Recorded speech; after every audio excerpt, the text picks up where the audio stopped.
Israel फिलिस्तीन के बीच 11 दिन चली जंग से दुनिया फिक्रमंद रही। अमन बहाली की आवाजें तमाम मुल्कों से उठी। मुस्लिम देशों ने युद्ध विराम की अपील की। यूरोप में इजराइल के खिलाफ विरोध प्रदर्शन हुए, लेकिन यह भी सच है कि यह सब जुबानी जमा खर्च साबित होता रह गया, क्योंकि युद्ध को कुछ देश भड़काने में लगे थे। उन देशों की कोशिश थी ताकतवर देश इस मुद्दे में बंटे, फूट पड़े।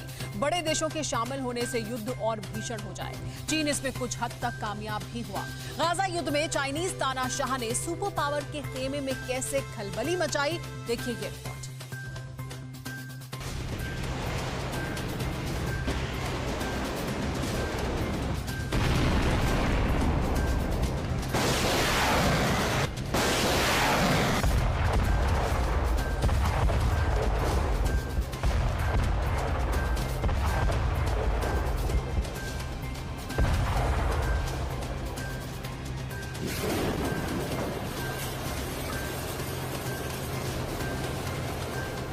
गाजा युद्ध का आगाज बड़ा विस्फोटक था। महाविस्फोटक हथियारों की आजमाइश ने दुनिया को डरा दिया था।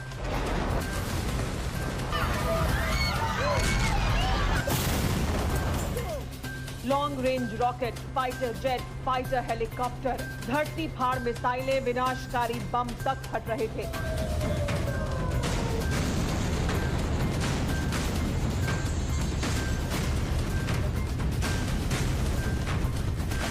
दोनों खेमे आखिरी सांस तक जंग की हुंकार भर रहे थे, लेकिन कुछ दिन की लड़ाई में फिलिस्तीन का हमास बैकफुट पर चला गया। हमास के हेडक्वार्टर तबाह होने लगे। आतंकी अड्डों को चुन चुन कर इजराइल तबाह करने लगा।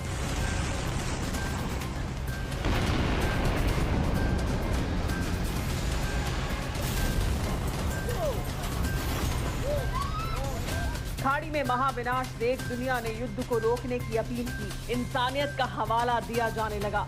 इजराइल पर युद्ध रोकने का दबाव बनाया जाने लगा, लेकिन बेंजामिन नेतन्याहू ने हमास के खात्मे तक युद्ध जारी रखने का ऐलान किया।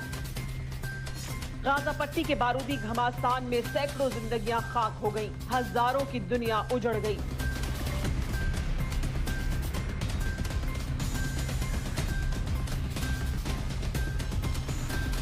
फिलिस्तीन का संगठन करीब करीब हार के कगार पर था।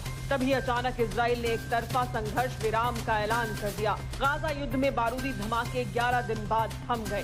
दुनिया ने राहत की सांस ली।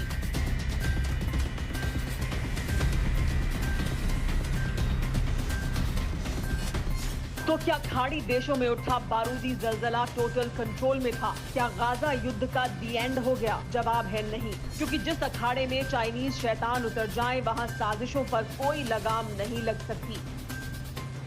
गाजा युद्ध में जिनपिंग का रोल ग्लोबल विलन का है। चाइनीज तानाशाह ने खाड़ी में सुलगते ज्वालामुखी को और भड़का दिया। यूएन सुरक्षा परिषद के स्टेज पर चीनी तिग्रम से मिडिल ईस्ट का फसाद बहुत बड़ा हो चुका है, जिसमें एक खेमे की अगुवाई चीन तो दूसरे की अमेरिका कर रहा है। हालांकि ड्रैगन ने अमेरिकी धड़े में फूट डालकर बढ़त बना ली। चीन ने सुरक्षा परिषद में इजराइल फिलिस्तीनी संकट पर सीज फायर प्रस्ताव के लिए फ्रांस को तैयार कर लिया था।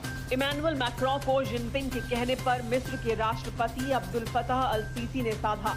उनका साथ दिया जॉर्डन के सुल्तान अब्दुल्ला द्वितीय ने।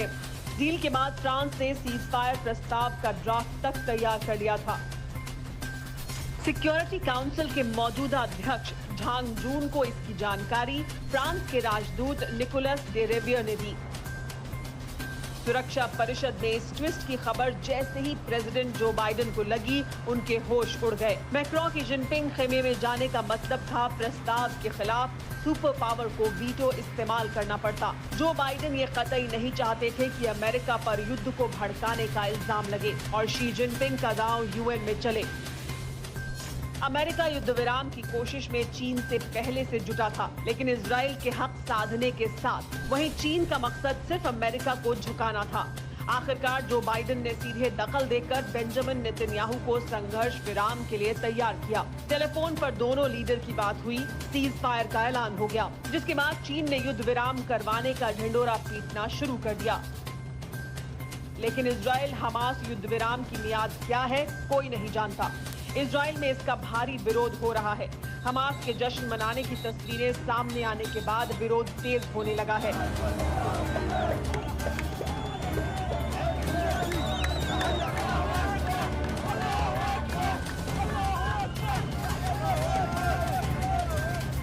गाजा युद्ध अगर फिर से भड़का तो महाविनाश मचना तय है, क्योंकि इस अखाड़े में अब अमेरिका चीन की डायरेक्ट टक्कर की नौबत आ गई है। दो महाशक्तिशाली देश भिड़े तो दुनिया दहल सकती है। तो दोस्तों कैसी लगी आपको न्यूज़, और लाइक करें, कमेंट करें, शेयर करें। धन्यवाद।